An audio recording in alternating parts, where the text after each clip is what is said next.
الحمد لله وكفى والصلاة والسلام على سيد الرسل وخاتم الأنبياء أما بعد فأعوذ بالله من الشيطان الرجيم بسم الله الرحمن الرحيم قال الله تعالى في كلامه المجيد هل يستوي الذين يعلمون والذين لا يعلمون صدق الله مولانا العظيم۔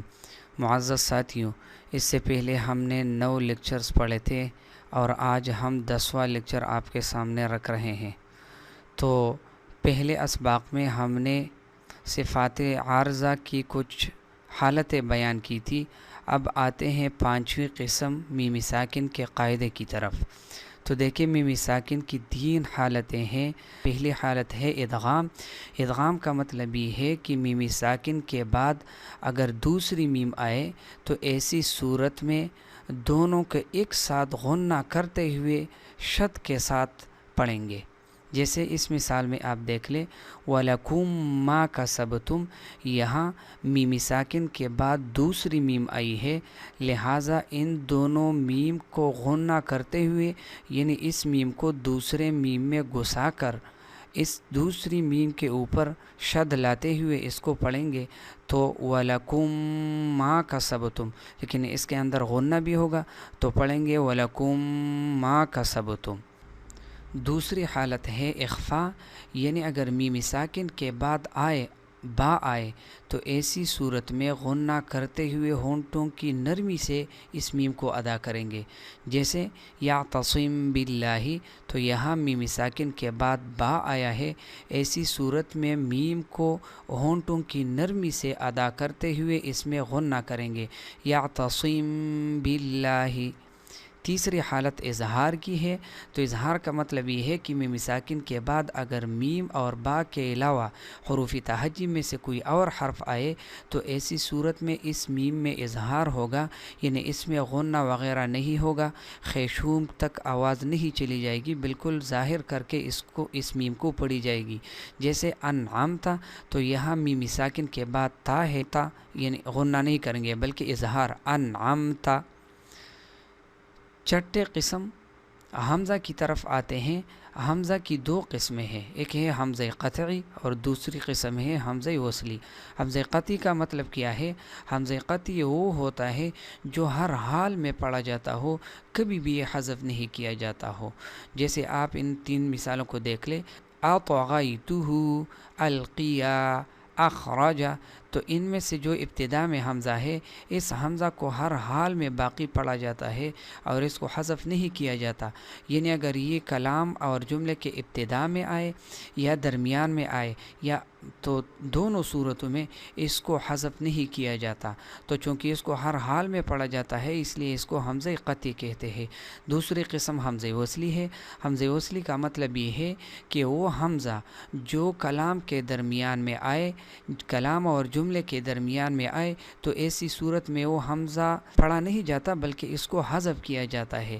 جیسے آپ یہاں دیکھ لیں فن فجرت لن فصام، تو یہاں فن فجرت اصل میں تھا ان فجرت، تو جب اس پہ فا داخل ہوا تو حمزہ کلام کے درمیان آ گیا، اس لیے یہ حمزہ حذف کیا گیا اور فا نون کے ساتھ باندھا گیا تو فن فجرت ہو گیا۔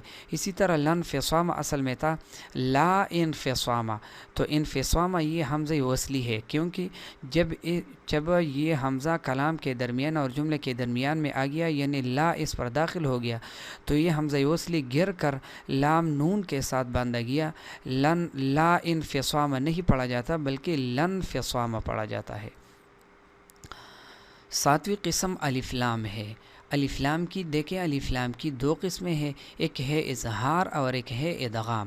تو دیکھیں اسم کے شروع میں جو الف لام آئے پھر اس الف لام کے لام کے بعد اگر 14 حروف میں سے کوئی ایک حرف آئے اور وہ 14 حروف جن کا مجموعہ ہے ابغ حجک وخف عقیمہ، الف لام کے لام کے بعد ان 14 حروف میں سے کوئی بھی حرف آئے تو ایسی صورت میں الف لام کے لام میں اظہار کیا جاتا ہے، یعنی یہ آنے والے 14 حروف میں سے کسی ایک حرف میں مدغم اور گھس نہیں جاتا۔ اور ان 14 حروف کو حروف قمریہ کہتے ہیں. جیسے آپ اس مثال میں دیکھ لیں البرق، تو یہاں اسم کی ابتدا میں لام الف لام آیا ہے اور اس الف لام کے لام کے بعد با آیا ہے جو کہ ان 14 حروف میں سے ہے، لہٰذا اس لام میں اظہار کیا جائے گا، یعنی لام کو با میں مدغم نہیں کیا جاتا بلکہ اس کو ظاہر کر کے پڑھا جائے گا. اب برق نہیں بلکہ البرق ہے. الف لام کی دوسری قسم ادغام ہے. ادغام کا مطلب یہ ہے کہ اسم کے شروع میں جو الف لام آئے تو اس الف لام کے لام کے بعد اگر حروف قمریہ کے 14 حروف کے علاوہ حروف تہجی کے 15 حروف آئے جن کو حروف شمسی کہتے ہیں تو ایسی صورت میں الف لام کے لام کو آنے والے 15 حروف شمسی میں سے کسی ایک حرف کے اندر گھس جائے گا اور مدغم کیا جائے گا. جیسے آپ مثال میں دیکھ لیں الشمس، یہاں اسم کی ابتدا میں الف لام آیا ہے اور الف لام کے لام کے بعد شین آیا ہے جو کہ حروف قمریہ ابغ حجک و خف عقیمہ ان میں سے شین نہیں، لہٰذا یہاں لام کو آنے والے حرف یعنی شین میں مدغم کیا جائے گا تو الشمس نہیں بلکہ الشمس کہا جائے گا. اسی طرح الزیتون میں آپ دیکھ لیں یہاں بھی الف لام کے لام کے بعد زا آیا ہے جو کہ حروف شمسی میں سے ہے، لہٰذا الزیتون نہیں بلکہ الزیتون کہا جائے گا. الثواب پڑھا جائے گا، الثواب نہیں، کیونکہ آخری 10 جو صورتیں ہیں یہ اکثر نماز میں پڑھی جاتی ہے، اس لیے ہم نے ارادہ کیا کہ ان 10 صورتوں کو بھی تجوید کے اس مختصر کورس کا حصہ بنایا جائے. سورۃ الفیل کی طرف آتے ہیں. بسم اللہ الرحمن الرحیم. الم تر کیف فعل ربک باصحاب الفیل. دیکھیں بعض لوگ پڑھتے ہیں عالم یعنی حمزہ کو نرم پڑھتے ہیں، حالانکہ اس کو سخت پڑھنا چاہیے علم. کیف بعض لوگ پڑھتے ہیں حالانکہ یہ کیف ہے. اسی طرح فعل پڑھتے ہیں، فعل یعنی عین کو الف سے تبدیل کرتے ہیں، حالانکہ فعل. رب کا را کو پر پڑھا جائے گا کیونکہ اس کے اوپر زبر ہے.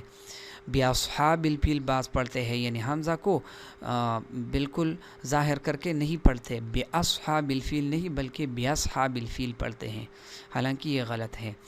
علم ترا یہاں بھی حمزہ کو نرم پڑھا جاتا ہے، اکثر اس کو نرم پڑھتے ہیں حالانکہ اس کو سخت پڑھنا چاہیے علم. یجعل یہاں جیم میں قلقلہ ہوگا، یجعل اس کو پڑھا جائے گا. اور لام چونکہ قطب جد میں نہیں لہٰذا اس کو یجعل عل نہیں بلکہ یجعل پڑھیں گے. قیدہم بعض لوگ قیدہم پڑھتے ہیں حالانکہ قیدہم. فی تضلیل دیکھیں یہ ضاد ہے، تدلیل بھی نہیں، تغدلیل بھی نہیں اور تزلیل بھی نہیں بلکہ تضلیل، یعنی ضاد کو اپنے مخرج سے ادا کرنا لازم ہوگا. بعض لوگ وارسل علیہم یعنی اس حمزہ کو گرا دیتے ہیں یا اس کو نرم پڑھتے ہیں، حالانکہ وارسل علیہم بعض لوگ پڑھتے ہیں حالانکہ یہ علیہم ہے. طیرن بعض پڑھتے ہیں حالانکہ طیرن ہے. ابابیلا اس میں بھی بعض لوگ حمزہ کو نرم پڑھتے ہیں، ابابیلا. بعض لوگ اس یا کو گرا دیتے ہیں ابابیلا حالانکہ یہ ابابیلا ہے. ترمیہم را کو پر پڑھا جائے گا کیونکہ یہ تو خود ساکن ہے لیکن اس سے پہلے والا حرف تا کے اوپر زبر ہے. ترمیہم میم کے بعد یا ہے، ترمیہم نہیں بلکہ ترمیہم ہے. بحجارت یہاں بھی ہا ہے، خا اور ہا نہیں بلکہ ہا ہے. من سجیل یہاں نون میں اخفا کیا جائے گا. سجیل. فجعلہم یہاں بھی اس عین کو ظاہر کر کے پڑھا جائے گا، فجعلہم نہیں فجعلہم. یہاں بھی عین کو ظاہر کر کے پڑھنا ہوگا. کعصف مأکول نہیں بلکہ کعصف مأکول، اس حمزہ کو بھی ظاہر کر کے پڑھنا ہوگا، مأکول. دیکھیں بعض لوگ اس حمزہ کو بھی نرم پڑھتے ہیں، لیلاف قریشن یا اس کو حذف کر دیتے ہیں حالانکہ لیلاف قریشن، ریشن نہیں بلکہ قریشن، اور را کو پر پڑھنا ہوگا. ایلافہم اس حمزہ کو بھی پڑھنا ہوگا، ایلافہم. رحلۃ الشتاء دیکھیں اس را کو باریک اس لیے پڑھا جائے گا کہ اس کے نیچے زیر ہے. رحلۃ الشتاء یہ ہا ہے، خا اور ہا نہیں. رحلت الشتاء، تو یہاں تا کے بعد مد متصل ہے، لہٰذا اس کو لمبا کر کے پڑھنا ہوگا، رحلت الشتاء والصیف، بعض لوگ صیف پڑھتے ہیں حالانکہ صیف، اور یہ فا ہے پا نہیں، والصیف اسی طرح نہیں بلکہ والصیف، فلیعبدوا، یہاں بھی پا نہیں بلکہ فا ہے، فلیعبدوا رب ھذا البیت، یہاں ہا کے اوپر کھڑا زبر ہے، ھذا البیت، بیت نہیں بیت، الذی، تو دیکھیں اگر یہاں وقف کیا گیا تو ھذا البیت الذی، یہاں حمزہ کے اوپر زبر لائیں گے کیونکہ یہ حمزہ وصلی ہے، اور ہم نے کہا بھی تھا کہ حمزہ وصلی اگر کلام اور جملے کے درمیان آئے تو یہ حذف کیا جاتا ہے، لہٰذا اگر یہاں ہم سانس نہیں لے رہے وقف نہیں کرتے تو پڑھیں گے ھذا البیت الذی، یہاں حمزہ کو گرائیں گے، اطعمہم، یہاں بھی حمزہ کو ظاہر کر کے پڑھنا ہوگا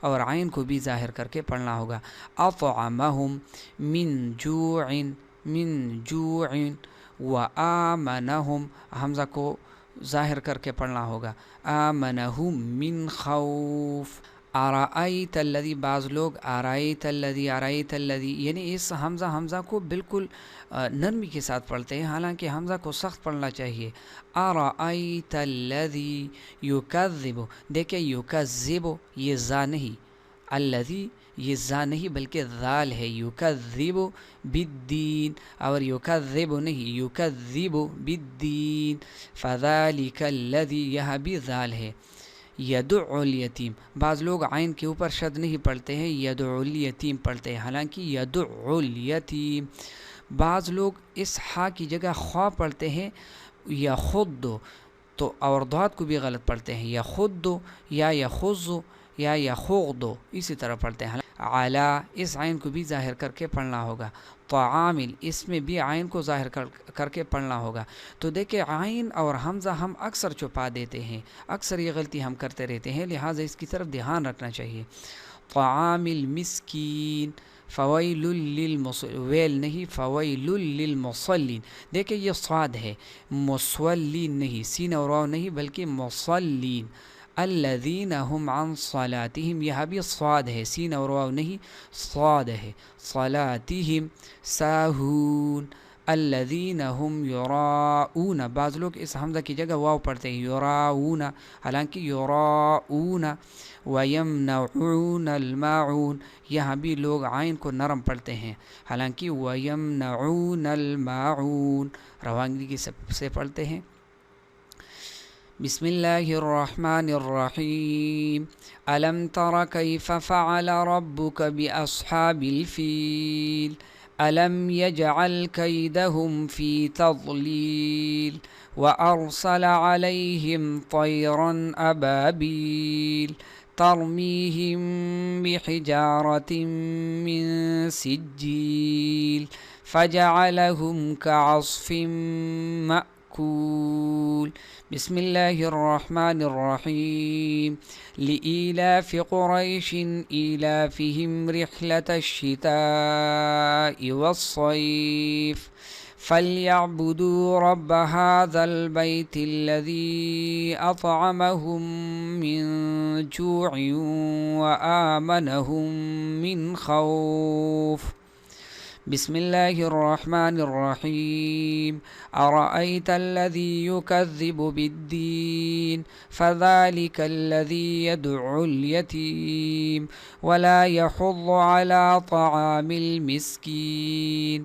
فویل للمصلین الذین هم عن صلاتهم ساہون، الذین هم یراؤون ویمنعون الماعون، سبحانک اللہم وبحمدک، اشہد ان لا الہ الا انت، استغفرک واتوب الیک، السلام علیکم ورحمۃ اللہ وبرکاتہ۔